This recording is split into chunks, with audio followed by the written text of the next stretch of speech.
It began with a scent. A small, expensive cruelty that lingered longer than love ever did. Nadia Petrov could track her husband Ethan by smell alone: amber, cedar, and something faintly chemical, something that clung to other women's throats. He wore it every day, even when he came home late, even when he swore he'd been working. It wasn't the perfume that betrayed him. It was how he used it, as armor, as signature, as proof that every room he entered belonged to him before he even spoke. When she finally found the truth, it was in the smallest gesture. A note tucked in his jacket pocket, written on hotel stationery: "You smell like her." No name, no accusation, just a statement so precise it felt like prophecy. She didn't ask him about it. She didn't cry. Instead, she started wearing his perfume. The first night she dabbed it onto her wrists, she felt a strange calm settle over her. The scent filled her lungs, invasive, almost possessive. It was as if she'd been inhabited by him. At dinner, Ethan froze mid-bite, eyes narrowing. "You smell like me," he said, half amused, half uneasy. She smiled. "I thought you liked that." He said nothing. But that night, he didn't touch her. Over the next week, she made the scent her second skin. The house reeked of it: sheets, curtains, her hair, even her art supplies. It became her ritual, her prayer. She began to notice things she hadn't before: how he flinched when she stood too close, how his eyes darted toward her neck as if the perfume had turned into a mirror. Then came the day she found the second bottle, hidden in his office, nearly empty, engraved with a single letter: S. She ordered her own batch, had it replicated by a perfumer downtown, and mixed it with her paints. Every canvas she touched that month was brushed with his scent: portraits of women faceless and luminous, each one framed in the color of bruised honey. When the gallery called, she titled the collection Inheritance. Ethan came to the opening, of course. He stood surrounded by strangers murmuring admiration, all of them inhaling the air thick with his signature. He looked pale, almost sick. "You used my scent," he whispered. "You used me." She leaned close enough for him to smell himself on her skin. "That's what you taught me," she said. "How to leave traces." That night, he didn't come home. The next morning, police found his car at the edge of the river, engine still running. Perfume bottle shattered on the passenger seat. The water smelled faintly of him for days. Reporters called it tragedy. Her critics called it performance art. She didn't correct them. Months later, her paintings sold for more than she'd ever earned alive beside him. And every night before bed, she still applied a single drop of his perfume behind her ears, not out of love but out of control. Because the thing about scent is this: it's memory's weapon. It seeps into rooms long after the body leaves. It clings, it haunts, it rewrites. And sometimes, when she passes a stranger on the street and catches that familiar sweetness in the air, she doesn't flinch anymore. She just smiles and thinks, he's still paying for it. By the second season, the scent had begun to control the weather of her mind. Nadia couldn't tell where her skin ended and the perfume began. Every time she walked into a room, the air bent toward her, warm and heavy, as if the walls recognized what she'd done. The scent, amber, cedar, and faint smoke, had grown darker since his death, mutating like grief, blooming from comfort into command. She wore it anyway. Habit, punishment, prayer. The gallery had made her famous in a way she hated. Critics called her the widow of fragrance. They said her art made mourning glamorous. She didn't correct them, though sometimes, when she spoke during interviews, She could smell the same perfume on the journalists, the faint echo of Ethan's brand. Reissued by the company after his death as part of a memorial collection. It was called Eternité Sauvage. The advertisements said it captured the heat of devotion. She couldn't decide if that was ironic or perfect. One morning, she received a letter postmarked from Seattle, a city neither of them had ever lived in. Inside, a single strip of testing paper, soaked in scent. Not just similar, identical. Her perfume. His perfume. The one she'd made custom after he died. Beneath it, a note written in precise, slanted handwriting. You wore me too long. She dropped it, but the smell clung to her fingers. That night, she dreamed of him, not alive, not whole, just a silhouette made of scent. He stood in the doorway of their old bedroom, smoke rising from his collarbones. You kept me, he said, his voice soft, dissolving into static. Now I keep you. When she woke, her pillow smelled stronger than before. Her pulse matched the rhythm of the spray nozzle. By spring, she began finding the scent in places she hadn't been, her studio, hotel elevators, the backseat of cabs. Once, she caught a trace of it on another man's coat, sharp and recent. That's new, he said when she asked. It's supposed to be a unisex revival. She laughed, too loud, too long. At home, the mirrors began to fog even when there was no heat. The reflection that stared back looked luminous, almost varnished, like one of her paintings.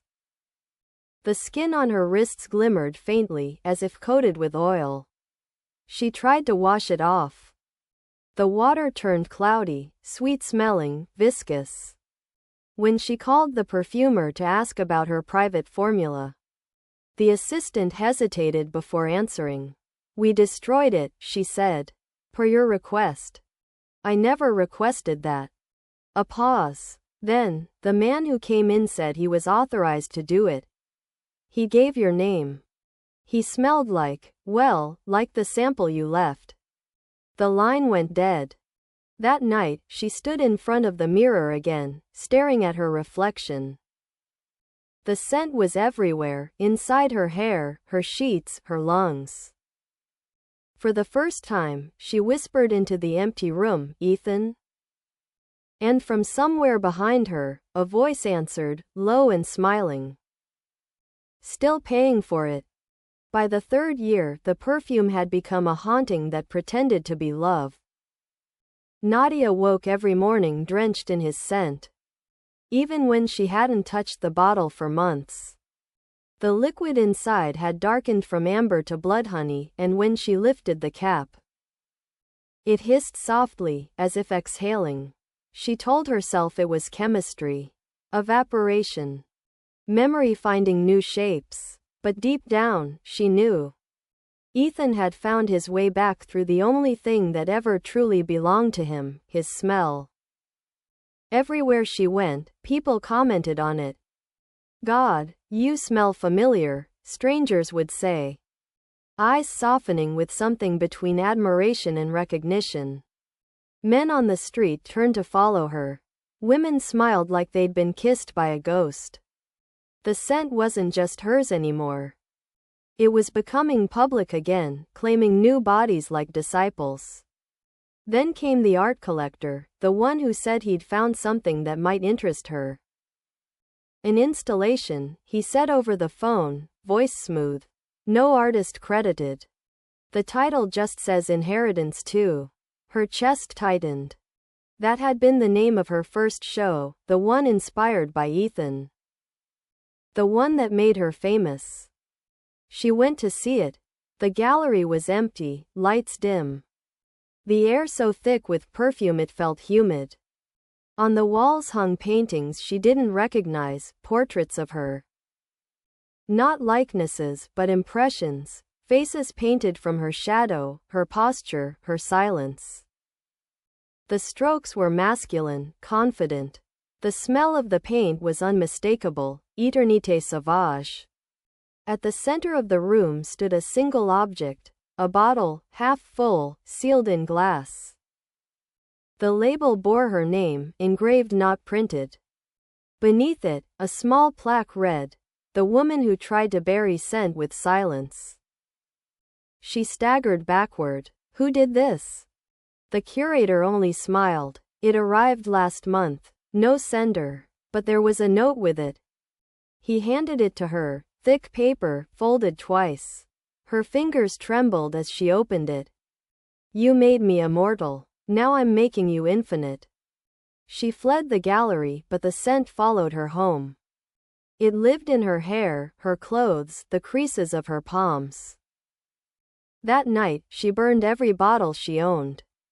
The glass cracked under the heat, the air filling with gold smoke. The smell was intoxicating, beautiful, suffocating. When she opened the window, the wind carried it out toward the street. By morning, people in her neighborhood were coughing, sneezing. Some smiling inexplicably as they breathed. The scent had spread like contagion. A journalist later described it as the fragrance that remembers. Nadia stopped leaving the house. Her skin no longer smelled like him, it smelled like the world. When she tried to shower, the water turned opaque, carrying that same faint sweetness. In the mirror, her reflection shimmered faintly, almost translucent. Her body outlined in a thin golden mist. Somewhere deep inside the house, a whisper rose, patient and precise. "You wanted to be remembered, didn't you? I just made sure you were." She pressed her hands to her chest and realized the truth. She no longer needed the perfume. She was breathing it. She was exhaling him. And every breath she took filled the room with the scent of both their names. Intertwined forever, beautiful and impossible to wash away. By the fourth winter, Nadia's body no longer obeyed her, it obeyed the perfume.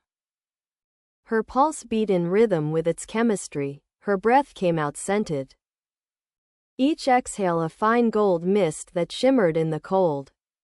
The world had turned into a living exhibition of Ethan's fragrance. And she was its last curator. She'd stopped painting. The canvases warped under humidity, bleeding amber tears that smelled faintly of him. The scent had learned how to replicate itself, on walls, in fabric, on human skin.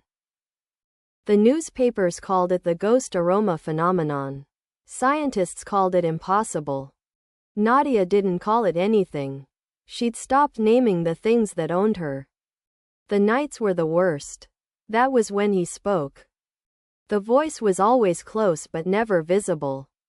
As if the air itself vibrated with the memory of his breath. "You're my masterpiece," Ethan would whisper. "The only one who remembered what I smelled like before the world did." Sometimes she'd whisper back, "You ruined me." But the scent would only grow stronger, as though her defiance was incense. Then came the collector again, the one who'd first shown her inheritance too. He arrived unannounced, standing in the threshold of her ruined studio. Wearing a tailored suit that reeked of éternité sauvage. But this was different, sharper, older, a formula she'd never made. "They're relaunching it," he said. "The brand found your story inspiring. They're calling it devotion. They'd like your approval." She stared at him. The air around his collar flickered faintly, like heat above asphalt. His smile looked rehearsed. "You smell like him," she whispered. He stepped closer. "Maybe I am him. Or maybe you kept the scent so long it learned to walk." The bottle he handed her was warm to the touch. Inside, the liquid swirled like honey catching light. When she uncapped it, the air turned thick, heavy, sacred.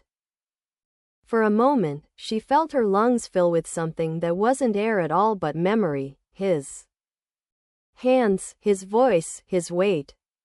"You wanted me gone," the voice said through the scent, soft and steady. "But you bottled me instead." She dropped the vial. It shattered. The room filled with golden smoke. She couldn't breathe, couldn't move. The collector didn't help. He just smiled, his outline dissolving, his scent rising. When the smoke cleared, she stood alone. The floor was slick with perfume, glistening like oil. In the reflection, she saw not one body but two, hers and his, merged by vapor. Her voice when she spoke came out blended, layered, genderless. "You wore me too long," she said, or maybe he said. By morning, the house was empty. The windows wide open, the curtains rippling with invisible heat. People passing by swore they smelled éternité sauvage in the wind that day, thick, intoxicating.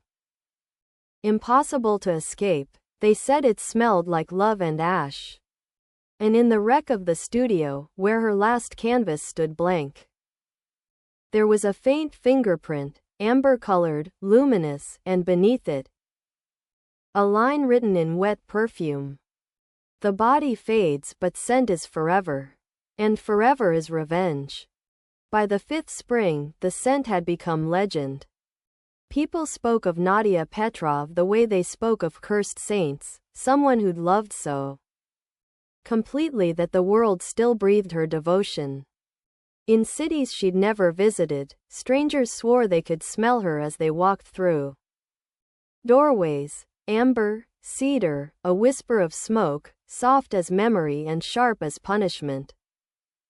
The company that once made Éternité Sauvage had gone bankrupt, yet somehow the fragrance never vanished. It slipped through borders and seasons, blooming where no bottle remained. But Nadia wasn't dead. Not exactly. She'd simply dissolved into what she'd made. Her old studio stood abandoned on the hill, windows fogged from within, walls pulsing faintly with gold sheen when the moonlight hit them. The villagers said no one could enter without feeling a presence, heavy, warm, familiar. Some swore they heard her painting at night, the brushstrokes whispering across canvas, the air thick with her scent. Then, one evening, a journalist came, young, arrogant, curious. He'd grown up on the myth of the perfume widow and wanted truth. "Scent is chemistry," he told the locals. "There's no such thing as haunting." So he broke in. Inside, the air was still, but sweet enough to choke. The walls were covered with mirrors, all fogged over except one. In it, he saw her, Nadia, unaged, luminous, standing with her back to him, her hair cascading like smoke.